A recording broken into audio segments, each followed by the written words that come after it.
It is our pleasure to welcome you to the Unitarian Universalist Church of Columbia. The church nurturing spirit and service.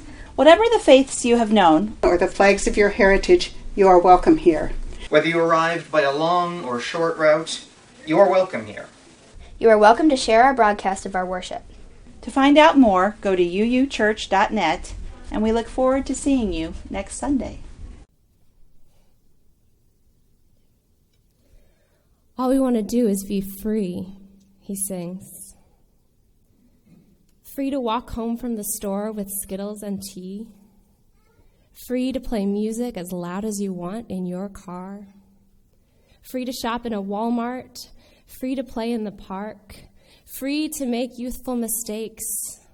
Free to hang out with friends. Free to pray in churches. Free to drive home from a job interview. Free to breathe. Free to get a good education. Free to get a job. Free to care for family.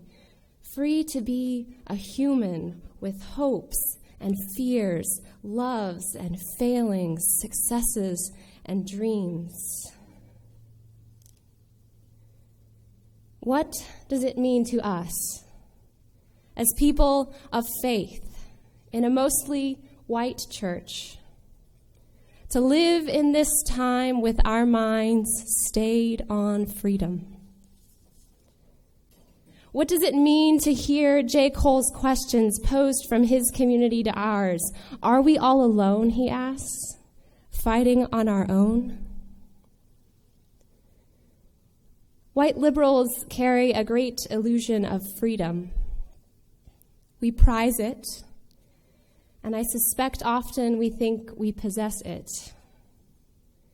Certainly the system we live in is built to allow us to continue with that illusion at a great cost. But the fact is we are not free. Not a single one of us is free until all of us are. Not a single one of us is fully human until everyone is treated as such. That is the truth of our Universalist faith in the shared fate of all humanity. It is a hard truth. No one is free until everyone is free. It is the calling of solidarity, that those of us carrying the illusion of freedom find the log removed from our eyes, that we train our hearts on collective liberation, that we stay our minds on freedom for all, and I believe that we can, and that we join the fight together until it's won. Our reading this morning is from Mizzou grad, Unitarian Universalist leader and Black Lives Matter activist Kenny Wiley, whom many of you will remember from his time in this congregation. This excerpt is from a longer piece entitled "A Unitarian Universalist Black Lives Matter Theology."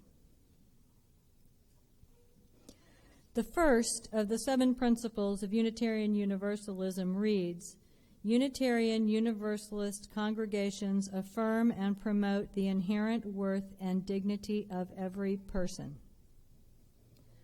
Like the Declaration of Independence and the preamble of the Constitution, the first principle of Unitarian Universalism stands as an unrealized promise. It is a map of the work done centuries and decades ago, and a map of the work yet to do. The first principle operates as what UU and Harvard Divinity professor Dan McCannon calls radical hope. Radical hope, McCannon writes in his book Prophetic Encounters, transcends the institutions of present-day society, but it does not transcend the laws of physical or human nature. It looks to the future, not to heaven. To fight for Black lives now is to participate in radical hope. It is to battle for salvation on this earth. It is to fight for life, for love, for justice. It is to demand more out of the first principle. It is to demand a more perfect faith. Most of us in this faith are here because we felt welcome, at last, here. Some of us were too agnostic somewhere else. Some of us weren't vindictive enough somewhere else. We were too working class somewhere else. We were too lesbian somewhere else. We were too nerdy somewhere else, too introverted somewhere else, too gay married somewhere else. Many of us are here because this faith and the people in it affirmed, you may not be perfect, but your life matters just the same. That's what's on the line now. Through racism and posthumous victim blaming, through silence and bullets and indifference and vilification, black people are being told that our lives do not matter, or that they matter only conditionally. Black lives matter if we are educated, if we are respectful, if. And sometimes, not even then, do our lives matter. Right now, we as Unitarian Universalists are being called to act. We are being called by our ancestors, those who insisted, who demanded that we help end slavery, that we fight for suffrage, that we join the struggle to end Jim Crow, that we listen to and honor black power. Guided by that principle, that enduring, unfilled promise of the belief in the inherent worth and dignity of every person, ours is a faith that has said or worked to say to those who have been marginalized, you are a woman and your life matters just the same. You are gay or lesbian and your life matters just the same. You are transgender and your life matters just the same. You are bisexual and your life matters just the same. You have a disability and your life matters just the same. You struggle with depression and your life matters just the same. And right now we are being called by our ancestors, by our principals, by young black activists across the country to promote and affirm.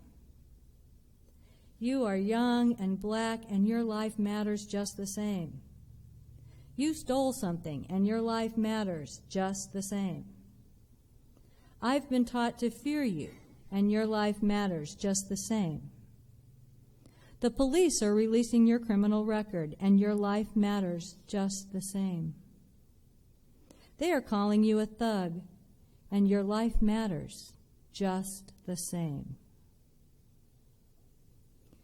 Wayne Arneson said, the way is often hard. The path is never clear and the stakes are high. Take courage, for deep down there is another truth. You are not alone. Our ancestors, principles, and fellow humans are calling on us to promote and affirm with deeds and words, Black lives matter just the same. Nobody's free until everybody's free. Say it with me. Nobody's free until everybody's free. Go forth from this place and join your voice in the song. Go in blessing and be a blessing to a world that needs your care. Let us sing our benediction.